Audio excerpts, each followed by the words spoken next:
Olá, amigos, tudo bem? Bem, espero que sim. Estamos de volta aqui então para darmos continuidade à nossa leitura e estudo do Evangelho segundo o Espiritismo.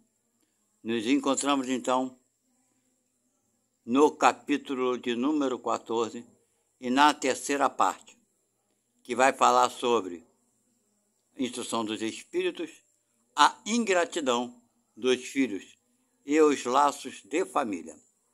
Ok? Então vamos lá.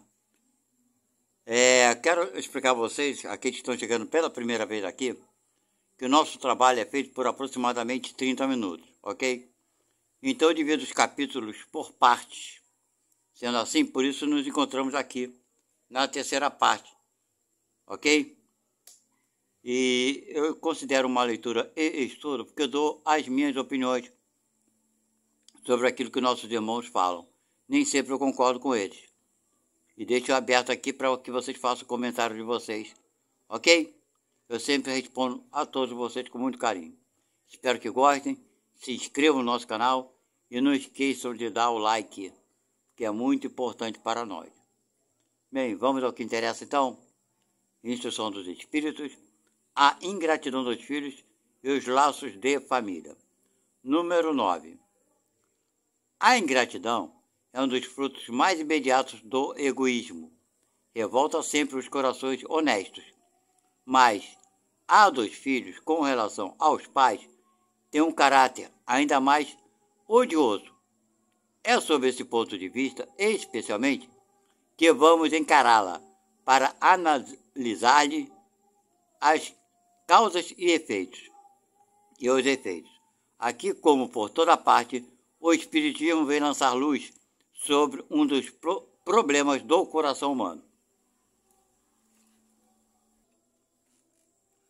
Quando o Espiritismo deixa a Terra, quando o Espírito deixa a Terra, carrega consigo as paixões ou as virtudes inerentes à sua natureza e vai para o espaço se aperfeiçoar ou ficar estacionário, até que queira ver a luz. Alguns, pois, partiram, carregando consigo ódios poderosos e desejos de vinganças insatisfeitos. Mas a alguns destes, mais avançados que os outros, é permitido entrever algo da verdade. Eles reconhecem os funestos efeitos de suas paixões e então tomam boas resoluções. Compreendem que para ir a Deus não há senão uma senha: caridade. Ora, não há caridade sem esquecimento de ultrajes e de injúrias. Não há caridade com ódios no coração e sem perdão.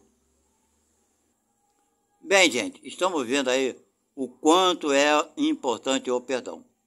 Nós, pelo egoísmo, pela nossa vaidade, achamos que temos o direito de perdoar ou não perdoar, né? É que a gente se acha melhor do que os outros, nossa vaidade, né? Então, olha como isso é importante. Por isso, vamos tentar, de todas as formas, não sairmos desta vida com ódio, raiva de alguém, ok? E ele continua. Então, por um esforço inaudito, olham aqueles que detestaram na terra, mas ante essa visão, sua animosidade desperta, revoltam-se com a ideia de perdoar, e mais ainda com a de se abdicarem de si mesmos, sobretudo a de amarem aqueles que talvez destruíram-lhe a fortuna, a honra, a família. Entretanto, o coração desses infortunados está abalado. Eles hesitam, vacilam, agitados por sentimentos contrários. Se a boa resolução vence, pedem a Deus, imploram aos bons espíritos que lhes deem forças nos momentos mais decisivos da prova. Então, gente, mesmo para esses que saem da vida com raiva, com ódio e etc e tal, quando chega lá do outro lado, portanto, viver esse sentimento de raiva e de ódio de alguém, chega um ponto que ele cansa, que ele não quer mais isso.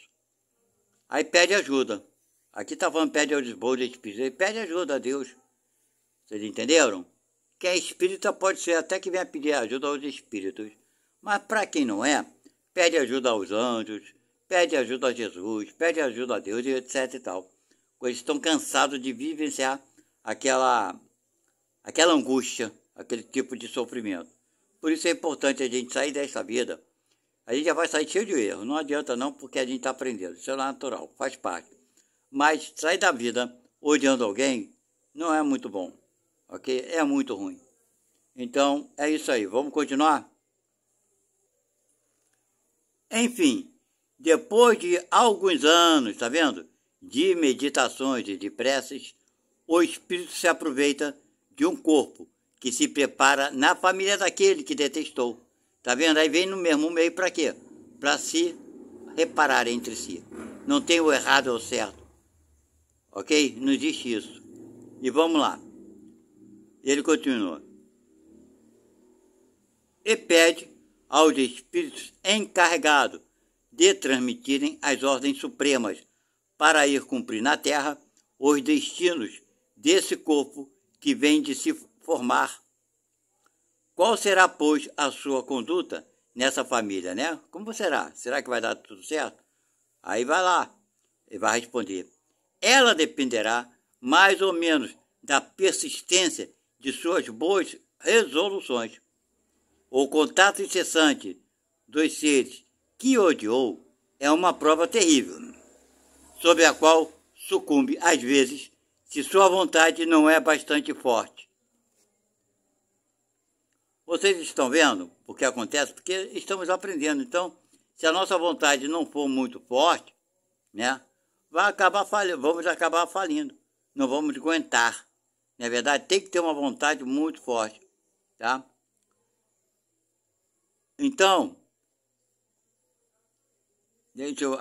o contato incessante, eu já li isso, né? Dos seres que odiou é uma prova terrível sobre a qual sucumbe às vezes se sua vontade não é bastante forte. Assim, segundo triunfe, a boa ou má resolução. Será amigo ou inimigo daqueles no meio do qual foi chamado a viver. Por aí se explicam esses ódios, essas repulsas instintivas que se notam em certas crianças e que nenhum ato anterior parece justificar. Claro, né? Como é que uma criança nasce já com ódio de outra criança, às vezes com ódio do pai, da mãe, o ódio de alguém? Incrível, né? Pois é. Ele continua. Nada, com efeito, nessa existência. Claro, acabou de nascer, não pode odiar alguém nessa existência. Isso é impossível. Pode provocar essa antipatia. Para compreendê-la, é preciso voltar os olhos sobre o passado. Ele conclui. Então, gente, não tem como a gente explicar essa antipatia. A gente vê às vezes, é interessante, um filho que não se dá bem com o pai, já de berço, e quando o pai vai pegar ele chora, ou a mãe, vice-versa, ele se afasta, ele não quer. A gente vê às vezes casais na rua, a criança chorando, o pai vai pegar, e ele não quer, o pai quer a mãe, e vice-versa. Né? Que interessante, né? O que será? Pois é, coisa da vida passada. O espírito chega aqui, é claro que ele esquece de tudo, mas ainda tem aquele negócio dentro dele que esse espírito está aprendendo, ele está no processo dele, gente. Mas está aprendendo a lidar com essa necessidade que ele tem, né? De perdoar. E continuando, ele fala, ó espíritas, compreendei hoje o grande papel da humanidade. Compreendei que, quando produzis um corpo, a alma que nele se encarna vem do espaço para progredir. Sabei vossos deveres e colocai todo o vosso amor em aproximar essa alma de Deus. É a missão que vos está confiada e da qual recebereis a recompensa, se a cumprires fielmente. Vossos cuidados, a educação que lhes derdes, ajudarão seu aperfeiçoamento e seu bem-estar futuro. Pensai que a cada pai e a cada mãe, Deus perguntará, Que fizeste do filho confiado à vossa guarda? Se permaneceu atrasada por vossa falta, vosso castigo será o de vê-lo entre os espíritos sofredores, ao passo que dependia de vos tê-lo feito feliz. Então, vós mesmos, atormentados de remorsos, pedireis para reparar a vossa falta. Solicitareis uma nova encarnação para vós e para ele, na qual o cercareis de cuidados mais esclarecidos. E ele, cheio de reconhecimento, vos cercará de seu amor. Tá vendo? Pode acontecer que numa vida a gente não consiga cumprir, e a gente volta aqui de novo e pede a Deus mais uma vez, e vamos tentar a segunda vez. E a gente vai, assim, aos poucos, evoluindo, aprendendo e ajudando. E nos ajudando, claro, né? E ele continua: não rejeiteis, pois, a criança de berço que repele sua mãe. Não rejeiteis, pois, a criança de berço que repele sua mãe, nem aquele que vos paga com ingratidão. Não é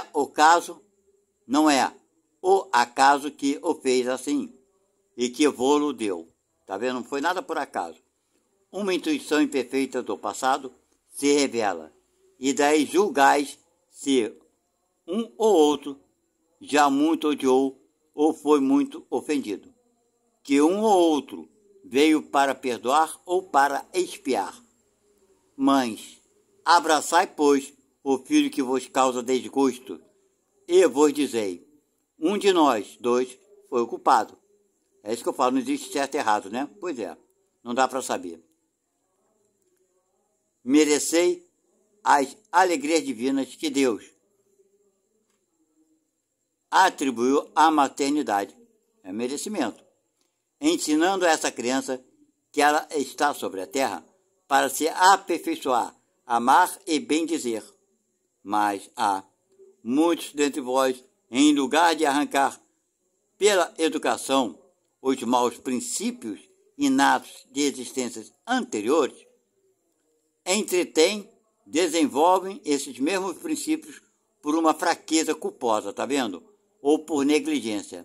E mais tarde o vosso coração, ulcerado pela ingratidão de vossos filhos, será para vós, desde esta vida, o começo da vossa expiação. Tá vendo aí? Então, muitas vezes, a mãe se sente culpada e quer encher o filho de coisas materiais. Acaba prejudicando esse espírito. Tá vendo? A coisa é complicada, não é muito fácil não. Mas a gente está aqui para aprender. E vamos aprender com toda certeza. Ele continua: a tarefa não é tão difícil como o podereis crer. Não exige o saber do mundo. O ignorante como o sábio podem cumpri-la. E o Espiritismo vem facilitá-la, dando a conhecer a causa das imperfeições do coração humano. Desde o berço, a criança manifesta os instintos bons ou maus que traz de sua existência anterior. É a estudá-los que é preciso se aplicar. Todos os males têm seu princípio no egoísmo e no orgulho. Espreitai, pois, os menores sinais que revelem os gêneros desses vícios e empenhai-vos em combatê-los, sem esperar que lá lancem raízes profundas. Fazei como bom jardineiro, que arranca os maus brotos à medida que os vê despontar sobre a árvore. Se deixais se desenvolverem o egoísmo e o orgulho, não vos espanteis de ser mais tarde pagos pela ingratidão. Quando os pais fizeram tudo o que deviam para o adiantamento moral dos filhos, se não se saem bem, não tem censuras a se fazer e sua consciência pode estar tranquila. Mas, ao desgosto muito natural que experimentam do insucesso dos seus esforços. Tá vendo? Então, ele se esforçou, fez o que pôde. Mas fazer o quê? O filho não foi pelo caminho correto. Mas o pai tem a obrigação, os pais, né, de educar. Vamos lá. Deus reserva uma imensa consolação pela certeza que não é senão um atraso e que lhe será dado acabar em outra existência a obra começada nesta, e que um dia o filho ingrato os recompensará com o seu amor. Tá vendo? Então, fazemos a nossa obrigação, ok? Deus não fez a prova acima das forças daquele que a pede. Não fez não, não faz, né? Acima da força, que a gente é que pede. Aí é que está o negócio. Todo mundo acha que Deus culpa e manda fazer isso aqui. Não, nós é que pedimos. E Deus não dá, se aquilo for acima das nossas forças. Não permite senão aquelas que podem ser cumpridas, tá vendo? Que possam ser executadas. Se não se triunfa, não é, pois, a possibilidade que falta, mas a vontade. Porque quantos há que, em lugar de resistir aos maus arrastamentos, neles se comprazem, a estes estão reservados os prantos e os gemidos em suas existências posteriores, que é as existências que virão. Mas admirai a bondade de Deus, que nunca fecha a porta, tá vendo? Ao arrependimento. Chega um dia em que o ocupado está cansado de sofrer, em que seu orgulho está, enfim, domado. E é então que Deus abre seus braços paternais ao filho pródigo que se lhe lança aos pés. As fortes provas, entendei-me bem, são quase sempre o indício de um fim de sofrimento e de um aperfeiçoamento do espírito, quando são aceitas por amor a Deus. Tá vendo? É um momento supremo, e nele, sobretudo, importa não fechar, não falir, murmurando, se não se quer perder-lhe o fruto e ter de recomeçar. Em lugar de vos lamentardes, agradecer a Deus, que vos oferece ocasião de vencer, para vos dar o prêmio da vitória. Então, quando saídos do turbilhão do mundo terrestre, entrardes no mundo dos espíritos, nele sereis aclamados como o soldado que sai vitorioso do meio do combate. De todas as provas, as mais penosas são as que afetam o coração. Alguém suporta com coragem a miséria e as privações materiais, mas sucumbe ao peso dos desgostos domésticos, esmagado pela ingratidão dos seus. É uma pungente angústia essa, mas que pode melhor, nessas circunstâncias, revelar a coragem moral que o conhecimento das causas do mal e a certeza de que, se há extrema aflição, não há desesperos eternos, porque Deus não pode querer que a sua criatura sofra sempre. Tá vendo? Que mais consolador, mais encorajador que esse pensamento de que depende só de si, de seus próprios esforços, abreviar o sofrimento, destruindo em si as causas do mal? Tem coisa melhor do que isso? Mas, para isso, é preciso não deter o olhar, não deter o olhar sobre a terra e não ver senão uma única existência. É preciso se elevar, planar no infinito do passado e do futuro. Então, a grande justiça de Deus se revela ao vosso olhar. Esperais com paciência, porque entendeis o que vos parecia monstruosidades na terra.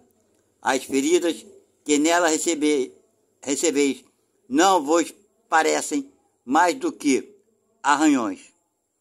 Nesse golpe de vista lançado sobre o conjunto, os laços de família aparecem sob a sua verdadeira luz.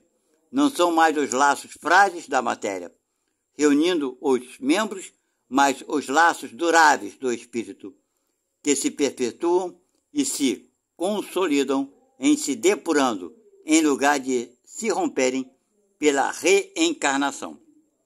Então nós estamos vendo aqui, já que nós somos espíritas, que está tudo dentro do programa, não adianta. Nós aceitamos, escolhemos ser filho de alguém, ser pai de alguém, se casar com alguém e por aí vai. Ok? Fizemos as nossas escolhas. Porém, chegamos aqui, qualquer coisinha abala essa convivência, esse contrato, por assim dizer, por causa ainda do nosso orgulho, do nosso egoísmo, da nossa vaidade e por aí vai. Mas não adianta, minha gente, não adianta. O que a gente não resolveu hoje vai ter que resolver amanhã. Sabe por quê? Porque todos os erros que cometemos, e cometemos muitos, o pior é que tem muita gente que acha que é perfeita. Tem gente que está aqui nesse planeta, parece que é um Jesus na Terra. Eles se sentem assim, né? Se acham melhores do que os outros. Tem gente assim, fazer o quê? Muitos de nós ainda somos assim. Nos achamos bonzinhos, mais inteligentes, melhores sempre, sempre, sempre. Então, minha gente, por isso esses conflitos todos. Porque se nós não colocássemos na realidade que somos ainda, na questão moral, intelectual, veriam que somos iguais aos outros, não somos melhores em porcaria nenhuma. Também não somos piores em nada. Eu sou melhor para fazer um bolo, o outro é melhor para construir um prédio, um é melhor para fazer operação, o outro é melhor para construir estrada. Todos nós temos alguma coisa muito maravilhosa na gente, mas temos muito mais defeitos ainda. Tem muito mais coisas que erramos. Agora, tem gente que acha que a perfeição aqui na Terra. Esses são extremamente orgulhosos para perdoar alguém. Certo? Quanto mais a pessoa for orgulhosa e egoísta, menos ela se sente na obrigação de perdoar, porque ela é perfeita. Ela é maravilhosa. Ela é uma pessoa que é quase um Jesus na Terra. Por quê? Não é verdade? E nós que estamos tentando deixar de sermos esse Jesus, como essas pessoas ainda são, ainda fazemos a mesma coisa de vez em quando. Nos achamos melhor do que os outros. Não falamos com as palavras, mas pensamos. E a nossa mente não tem como nos enganar. Ok? Então precisamos fazer o quê? Simples, né? Vigiarmos os nossos pensamentos. Porque se a gente vigia nossos pensamentos, as nossas atitudes melhoram. Essa que é a verdade. Ok? Agora, se a gente não vigia o pensamento, gente, aí as atitudes continuam, infelizmente, muito desequilibradas e cometendo muitos erros. Vamos ler esse último parágrafo, então? Os espíritos que, à semelhança dos gostos, a identidade de progresso moral e a afeição levam a se reunirem, tá vendo? Essas simpatias que temos formam famílias. Esses mesmos espíritos, em suas migrações terrestres, quer dizer, durante diversas vidas, né? Nascendo, morrendo, são migrações. Procuram-se para se agruparem como o fazem no espaço. Daí nascem as famílias unidas e homogêneas. E se, em suas peregrinações, estão momentaneamente separadas, quer dizer, o pai morre, a mãe morre, a avó morre, está lá do outro lado espiritual, e o outro está ainda vivo, ele continua. Reencontram-se mais tarde, felizes com os novos progressos. Mas como não devem trabalhar unicamente para si, tá vendo?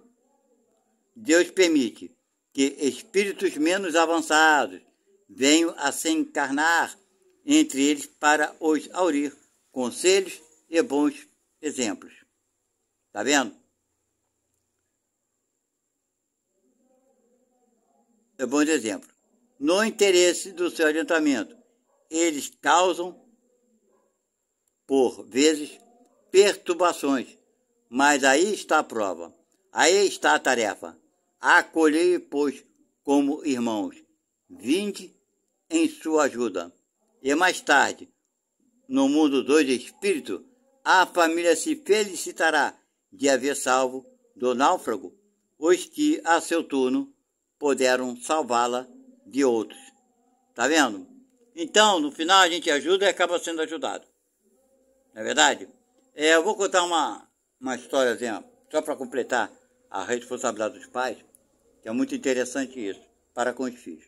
Eu assisti hoje no YouTube um pai, pedreiro, e o filho dele devia ter uns 10, 11 anos, não querendo ir para a escola, falou para o pai que não queria ir para a escola, que não queria mais estudar. O pai estava indo para o trabalho, estava com uma mala cheia de ferramenta e pesada. E falou para o filho, como é que você não quer ir para a escola? Tu vai para a escola assim, pega a sua mochila. Pega a sua mochila da escola. Aí o filho pegou. Aí o pai falou, segura a sua mochila com uma das mãos. Aí o filho segurou. Aí o pai, toma aqui a minha mala de ferramenta. Segura com a outra mão. Aí o filho segurou. Aí o pai, levanta a tua mochila. O filho levantou com facilidade. Levanta a minha mala agora. O filho não aguentou levantar o peso devido às ferramentas que estavam ali dentro. Aí o pai continua. Então, tá vendo a diferença aí? Você tá reclamando de estudar? De levar essa mochila, de estudar essa coisa leve? Abre tua mochila aqui na mesa. Bota teu material aqui na mesa. Aí o filho foi, botou caderno, caneta, coisa e tal. Aí o pai foi, pegou a mala dele, botou em cima da mesa, pegou as ferramentas pesadas, botou na mão do filho. Segura essas ferramentas com a sua mão. Agora pega o teu caderno. O que é melhor, o caderno ou isso aqui? Aí o filho está calado. Aí o pai, agora segura essa outra ferramenta. Deu umas 2 ou 3 marretas. Agora pega a sua caneta. Segura a sua caneta com a outra mão. O que é melhor, essa caneta ou essas ferramentas pesadas na mão? Aí o filho calado, sem responder. Aí o pai, agora junta o teu material todo. Guarda dentro da tua mochila. Tá vendo a diferença se você não estudar? Tá observando? É isso que você quer? Eu trabalho tanto para te dar estudo, para te dar o conforto que eu não tive. Claro, devia ser da roça, esse pai, né? Não teve a condição que ele estava dando para o filho. Estou trabalhando para que você não passe por isso que eu estou passando. É isso que você quer passar quando tiver grande, adulto? Tem que trabalhar que nem eu trabalho? Levar esse peso todo dia nas costas para o meu trabalho e voltar? Você está reclamando de aprender de estudar? Tu vai para a escola, não sei o que, lá. Você está me entendendo, meu filho? Aí o filho balançou a cabeça e disse que sim. Bem, aí encerrou o vídeo. Então vocês veem, observem, o pai sem instrução, mas com uma sabedoria grande. Não é porque ele não tem instrução que ele não está zelando pelo filho dele. Ele quer o bem-estar do filho, ele está cumprindo com a obrigação dele. Se aquele filho, depois de ficar adolescente, porque acontece muito, e se revoltar e sair de casa e coisa e tal, não foi falta de educação. Ele recebeu educação, recebeu informação do pai, porque o pai quer o melhor para ele. Entendeu? Então é mais ou menos isso que falou aqui. Agora, se esse filho obedecer ao pai, ele vai ter vantagem. Ou vantagem não, ele vai receber a recompensa por ter feito a coisa certa. Então é mais ou menos isso. Eu sei que nós, pais, da minha geração, estou com 69 anos, né? Erramos muito mais do que os pais atuais, porque hoje os pais têm mais informações, certo? Nós erramos bastante. Mas, seja como for, muitos conseguiram dar educação para os filhos, principalmente, explicar como é a vida e coisa e tal. Agora, se o filho mais tarde for ingrato, é problema dele. Sabe por quê? Nós temos que, conforme fala aqui no início, nossos filhos estão nossos filhos, não são nossos filhos. São da nossa responsabilidade. Aquele espírito que está naquele corpo ali não é nosso filho. É um espírito. Pode ter sido nosso pai numa vida passada, ou vidas pretéritas, e vice-versa. Ok? Ele está sobre a nossa condição de orientá-lo inicialmente nessa vida. Ok? Vamos errar? Vamos. Meus pais erraram comigo? Claro que erraram. Ora, mas qual o problema? Os pais não eram perfeitos, eu não era perfeito, não sou perfeito, nem era nem sou. Vai levar uns milhões de anos aí, não sei quanto tempo. No meu caso vai levar mais do que o normal, sem importância alguma. Mas sai dessa vida odiando pai, mãe, é o pior crime que podemos ter, ok? Eu sou filho de um casal que minha mãe separou, eu já falei isso aqui antes. Eu tinha 8 anos de idade, não foi uma separação amigável, foi problemática, foi confusa, teve muita confusão, teve agressão, claro. Enfim, Então, teve um trauma, claro que teve um trauma no meu familiar. Mas eu tive o pai e a mãe que eu precisava ter. Senão Deus teria sido injusto comigo. Eu era bonzinho, um espírito maravilhoso, né? Com papai, com uma mamãe, com uma educação maluca. Não era nem maluca, mas uma educação severa demais. E eu sou um pobre coitado, não sou. Então eu consegui compreender isso em vida. Certo? Nunca odiei. Quer dizer, teve um tempo que eu deixei falar com meu pai que chegava a odiar mesmo. Uns anos aí, muitos anos. Mas antes dele morrer, que já desencarnou, e minha mãe também desencarnou. Mas antes dele desencarnar, eu já tinha, tipo, esquecido tudo, já nada de raiva. Não é para ser bonzinho, porque eu sou bonzinho nada. Quem dera que eu fosse. Mas no fim eu entendi que besteira, sem necessidade, aconteceu o que tinha que acontecer, né? Não tinha como ser de outra forma. Enfim, ele já desencarnou, ele sabe que eu não odeio ele, não odeio mesmo. Claro que não odeio ninguém, não vou odiar ele. Mas já odiei sim, hoje não mais, graças a Deus. Mas foi um bom período mesmo que eu odiava ele. Mas enfim, é para isso que estamos aqui. Para que a vida, mesmo com todos os erros, a gente tire proveito disso. Os erros são erros. O que é erro? É eu não saber fazer certo. Certo? A gente cede ao vício do sexo, ao vício da bebida, ao vício das drogas, ao vício de falar mal dos outros, ao vício da inveja, ao vício do orgulho. São tudo vício. Embora não seja materialmente falando, material, mas é um vício sim, a inveja dos outros, desejar o mal para os outros, é um vício. Falar mal dos outros, então, meu Deus do céu. Eu me lembro quantas vezes eu me reunia com as pessoas, a gente ficava procurando alguém, eu na minha cabeça, eu estou falando de mim, eu ficava procurando um erro de alguém para entrar no assunto da pessoa, que está sempre, todo mundo falando mal de todo mundo, eu tinha que arrumar alguém para falar mal, não é verdade? Aí eu falo, com o fulano também fez isso, mas eu não faço, a gente só fala a cagada que os outros fazem, mas não fala da nossa, né? A nossa cagada não, o nosso, desculpa o termo, mas vou falar o popular, bem baixo, o nosso cocô é perfumado. O cocô dos outros tem um fedor incrível. Não é verdade? Então, gente, vamos passar nessa virar santo, que você não vai, nem eu, nem ninguém. Ok? Ninguém vai virar santo, ainda mais na atualidade que estamos, no nosso crescimento intelecto-moral, a nossa idade espiritual, tudo isso aí. Não adianta. Somos espíritos aprendizes. Falta tanto para a gente aprender. Nosso planeta está na segunda categoria. Não chegou nem no meio, que é a terceira categoria, né? Que segundo os espíritos são 5 categorias evolutivas. Nós estamos na segunda categoria, o planeta. É prova e expiação. Primeira é o mundo primitivo, a segunda prova e expiação. Não chegamos nem no meio, que é um mundo de regeneração. Vai levar talvez uns 400 anos para esse planeta chegar. Acredito eu que seja por aí. Mas não chegamos nem no meio, ou seja, temos mais coisas a consertar do que coisas corretas na gente. Faz parte. Se nós somos assim, os outros também são. Mas fulano não gosta eu não bebo álcool, mas uso drogas. Maconha, cocaína, eu não bebo, mas uso droga. A outra fala assim, não, eu não bebo, não uso droga. Mas como que nem um boi. Não é verdade? A outra fala, eu não bebo, não como e não uso droga. Mas eu adoro falar mal dos outros. Então, minha gente, qual é o teu problema? Não sei. Eu sei qual é o meu. Então nós temos que tentar combater não os outros, mas sim a nós mesmos. Bem, gente, já falei bastante. Estamos no nosso tempo aqui. Paramos então, terminamos o capítulo 14. Vou passar aqui o livro, ó.